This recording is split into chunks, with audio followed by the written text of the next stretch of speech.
Bem, estamos de volta a Edwards, em Northampton. Em 1729, ele estava, como mencionei, na segunda maior igreja. Agora, a primeira maior igreja foi a primeira igreja congregacional em Boston. Esta é a igreja onde os Mathers, Cotton Mather e Increase Mather pastorearam. Então aqui está ele em Northampton, como um homem de 26 anos pastoreando esta igreja. E ele tem um grande papel, que é ocupar o lugar de Salomão Stoddard. Depois de alguns anos, Edwards é convidado a pregar o sermão de formatura em Harvard. Agora, isso foi um grande negócio. Quando havia formatura, todos os ministros voltavam. E havia uma espécie de Super Bowl da Nova Inglaterra, o dia da formatura. Era um grande evento. E esses ministros pregavam uns aos outros durante essa semana.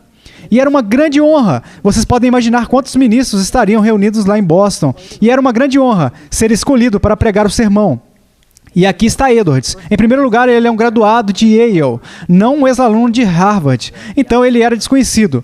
Em segundo lugar, todos esperavam que ele fosse Salomão Stoddard, ou tão bom quanto Salomão Stoddard. E Edwards prega um sermão intitulado Deus glorificado na dependência do homem. E nesse sermão, Edwards enfatiza as doutrinas da graça que chegaram aos puritanos por intermédio de Calvino, por meio dos reformadores, que enfatizaram que a salvação é do início ao fim uma obra de Deus. E que tem que ser assim, porque a salvação é para a glória de Deus. Não é o nosso trabalho, não é para a nossa glória. É a obra de Deus, para a glória de Deus. Deus glorificado na dependência do homem. Então, esse foi o sermão que Edwards pregou. Foi muito bem recebido e, de fato, publicado.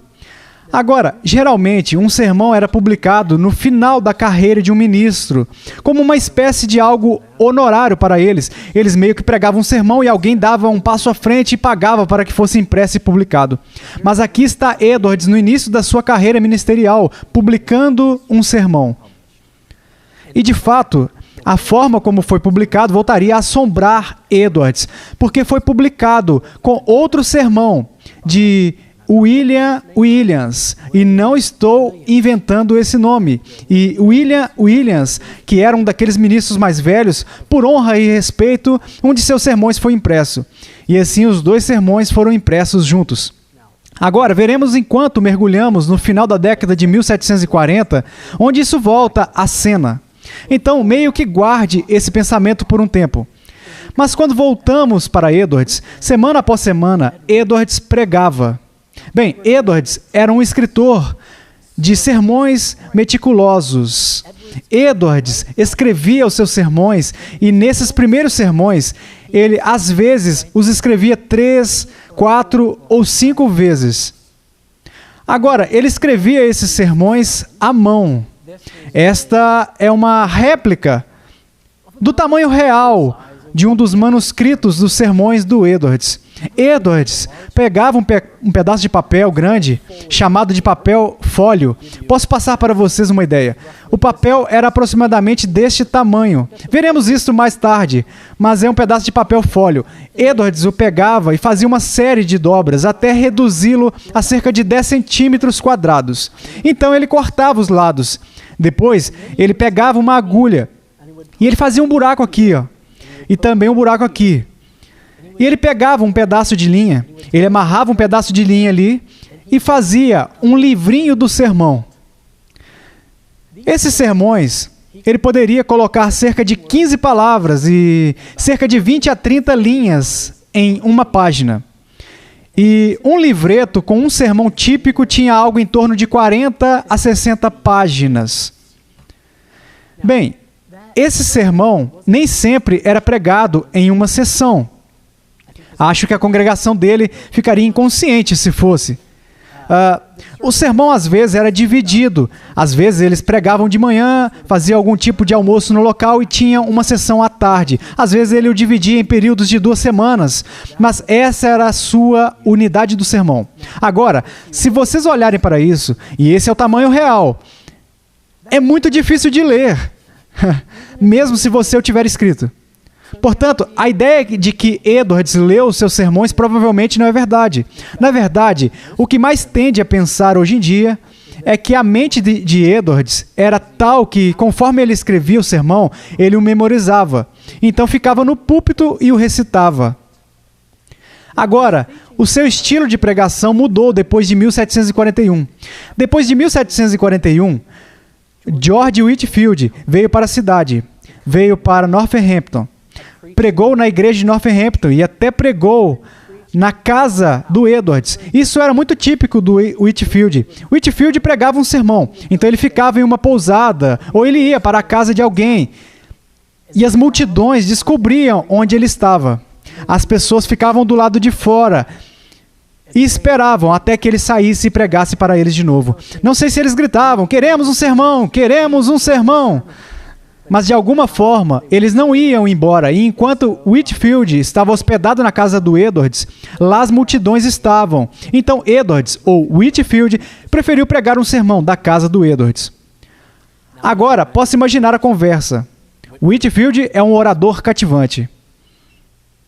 Orador muito cativante, com sermões muito cativantes. E depois que Whitefield foi embora, Sarah, amorosamente, tomando café, diz a Jonathan, por que você não prega assim? Agora, o que Jonathan deveria ter dito era, tenho que fazer um novo sermão a cada semana. Whitefield tem uma média de 10 e pode usá-los o tempo todo, indefinidamente. Mas Edwards disse, tudo bem. E de 1742 em diante, Edwards parou de escrever os seus sermões.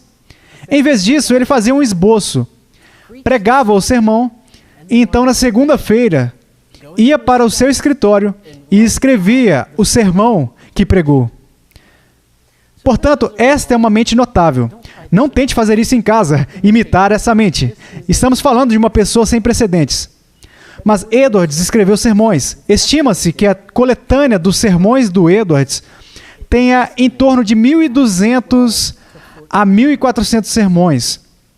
Depende se alguns desses foram destinados a serem divididos ou anexados em outros. Há um debate sobre isso.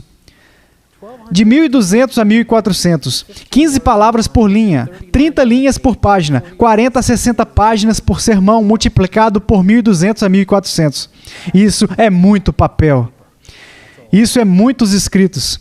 Mas Edwards pensava sempre que subia ao púlpito que o que ele estava fazendo era, na verdade, pregar a própria palavra de Deus. Então, pregar era algo que Edwards considerava uma alta vocação. E ele aplicou a sua energia nisso. E esses sermões começaram a afetar a congregação em Northampton.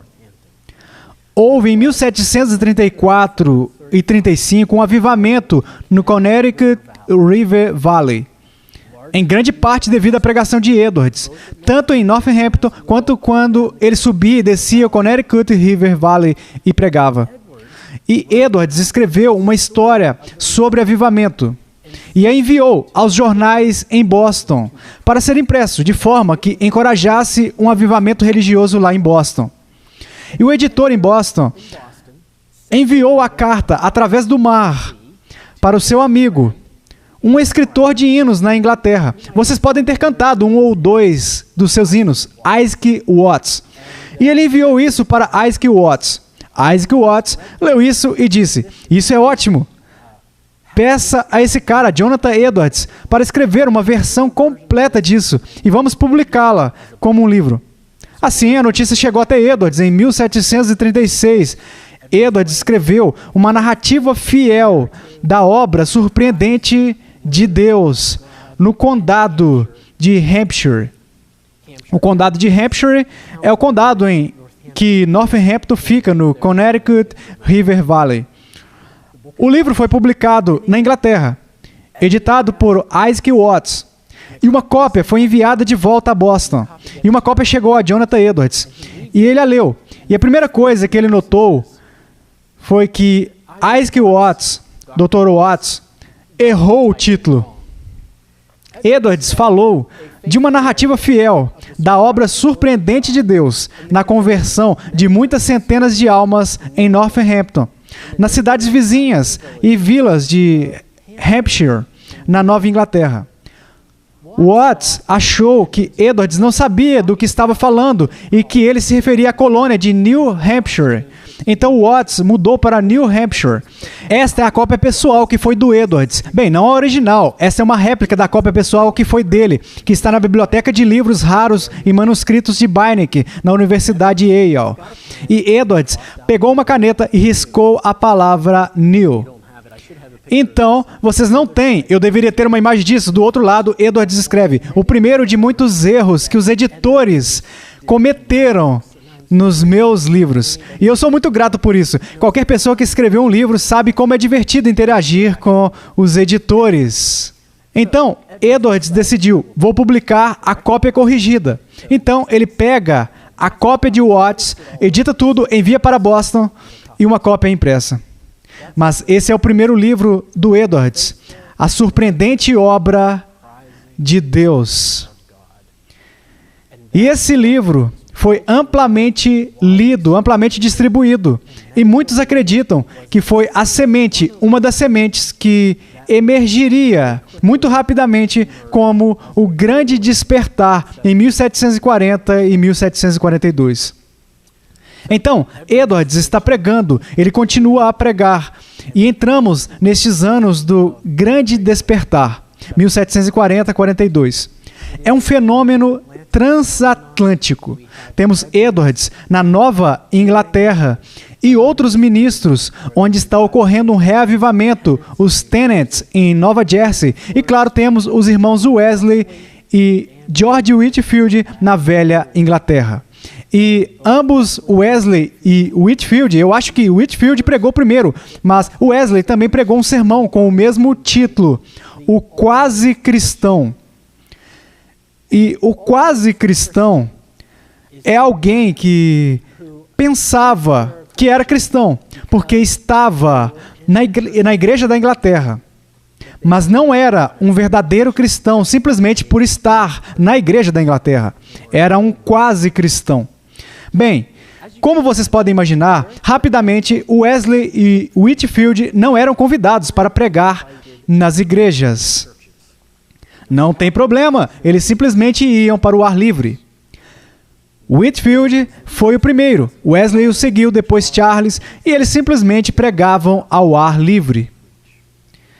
Eles causaram impactos significativos na área de Newcastle. Esta era a área, sabe? Imagine Londres, certo? Esta é a Londres dos Dickens. Está simplesmente exalando fumaça de todo o fogo do carvão, certo? Tem que vir de algum lugar e vem das minas de carvão de Newcastle. Então, Newcastle tem dezenas de milhares do que chamaríamos de trabalhadores pobres. E ninguém estava notando eles. E aí vem Wesley. E aí vem Whitefield. E eles começam a pregar as boas novas do Evangelho. E as pessoas começam a vir a Cristo. Whitefield é convidado para a América. Vai para as colônias do sul. Estabelece um orfanato na Geórgia. Começa a pavimentar o seu caminho. Na verdade, ele chega a Delaware pela primeira vez e percebe, bem, este é um estado bem pequeno, talvez eu deva pensar em outro estado. Não, estou brincando. Ele viaja para cima e para baixo nas colônias. E aonde quer que ele vá, literalmente milhares vêm para ouvi-lo pregar. Benjamin Franklin fez amizade com George Whitefield. Publicou seus sermões. Adorava ouvir a pregação de Whitefield.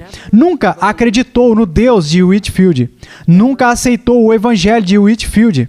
Mas adorava ouvir a pregação de Whitefield. Seria Franklin quem estimaria as multidões que viriam para ouvir George Whitefield. Multidões de mais de 50 mil na cidade da Filadélfia.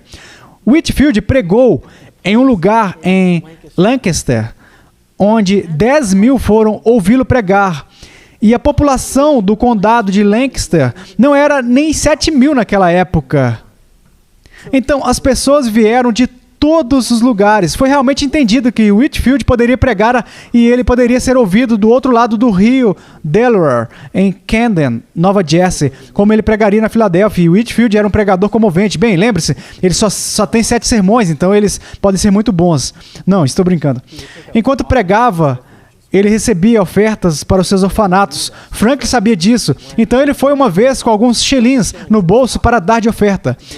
E enquanto Whitefield estava pregando, ele apenas sentiu: eu não posso simplesmente dar alguns shillings. E ele sentiu tão envergonhado, então ele guardou os shillings. Ele ficou tão comovido com o que Whitefield estava dizendo e sendo compelido, então ele puxou uma nota de 1 libra. E alguns minutos depois ele puxou uma nota de 10 libras esterlina. Então Franklin disse: estou tão feliz que Whitefield finalmente parou de pregar, porque eu estava prestes a doar para ele toda a minha propriedade. Portanto, este foi um pregador muito comovente. No entanto, Whitefield e outros, durante o Grande Despertar, nem sempre foram tão bem recebidos. Houve os detratores do Grande Despertar em 1740 a 42. Um deles era Charles Chauncy. Agora, se você... E eu não quero ofender quem é de Boston. Então vamos colocar isso em prática. Mas se você tiver a imagem errada do frio severo de Boston, e eu disse imagem errada, mas se você tem uma imagem errada do frio severo e impassível de Boston, é Charles Chauncy, certo? Fotos desse cara. Eu estou feliz por não ser neto dele, não poderia imaginar indo até esse cara. Mas Chauncy não achava que havia qualquer legitimidade para esta obra dos avivamentos. E assim como havia detratores, também havia fanáticos. E um desses fanáticos era Davenport. E Davenport ficou tão animado com o ministério dinâmico do Espírito Santo que começou a dizer: não precisamos de nenhum livro, não precisamos de nenhum aprendizado. E ele, na verdade, patrocinou a queima de livros nas ruas. Ele foi preso em várias ocasiões por perturbação pública. E pelo menos no final de sua vida, ele publicou uma detração, se desculpando por suas ações e também reconhecendo o quão errado estava. Mas aqui estava o avivamento, com detratores e fanáticos. E todas as colônias estavam alvoroçadas com o assunto sobre o avivamento. Na verdade, historiadores mais tarde argumentaram que o Grande Despertar foi o fator que contribuiu para a Revolução Americana. E eles olham para isso em alguns níveis. Em primeiro lugar, eles dizem que vários jornais foram criados após o Grande Despertar e foram criados para comunicar notícias do avivamento, de modo que o avivamento em uma cidade levava ao avivamento em outra cidade e assim por diante. Bem, esses jornais se tornaram uma ferramenta conveniente de comunicação mais tarde, quando a guerra revolucionária estava em andamento. O segundo fator que eles apontam é que até a década de 1740 não havia uma sensação real de ser americano. Todos tinham uma identidade particular como colônia. Eles eram da colônia de Massachusetts, a colônia de Connecticut, a colônia de Nova York, da Pensilvânia, as colônias do Sul. Na verdade, eles até tinham suas ênfases religiosas distintas. A Nova Inglaterra tinha os puritanos, as colônias do meio tinham uma espécie de mistura. As colônias do Sul eram anglicanas e, claro, a Maryland, a colônia católica de destaque.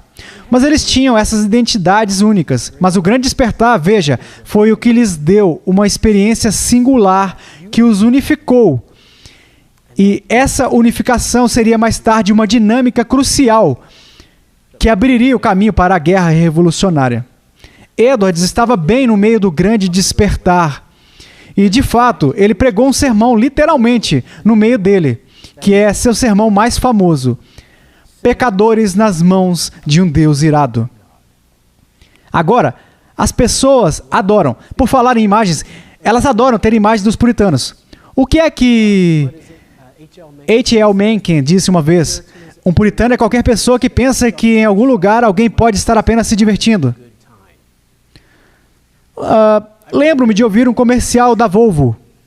E a Volvo, me desculpa, não foi para a Saab, um comercial da Saab. E esse comercial, com uma voz tipo aveludada, estava exaltando todas as virtudes da Saab e todos os luxos dela, e os bancos de couro aquecidos, e o sistema de som, e a tração, e a direção. E terminou o comercial, não estou brincando, dizendo: um puritano não apreciaria o novo Saab. Assim, os puritanos são frequentemente pintados como esses provedores de maldição e tristeza, amargos e sombrios, com fogo e enxofre. Veja, Deus está na sua cola. E se você quer um sermão para comprovar isso, pecadores nas mãos de um Deus irado. As imagens. Ou como uma aranha. Lá vai aquela aranha amada. Dessa vez ela não tem um sorriso no rosto. Dessa vez a aranha está pendurada sobre o poço do inferno e pendurada por uma mera teia. E a qualquer momento, a critério de Deus, a teia pode se romper. A aranha faria o arco. Esta é uma imagem poderosa. O arco da ira de Deus está dobrado. Ok? Ajustado, e a flecha está pronta para ser lançada. Estas são as imagens em pecadores nas mãos de um Deus irado. E esse sermão tornou-se antagônico em livros literários e livros da história. E, na verdade, é provavelmente o sermão mais lido dentre os pregados na América. Mas, você sabe, há outras imagens nesse sermão também, não é? Há uma imagem maravilhosa no final, onde Edwards diz: Cristo escancarou a porta da misericórdia.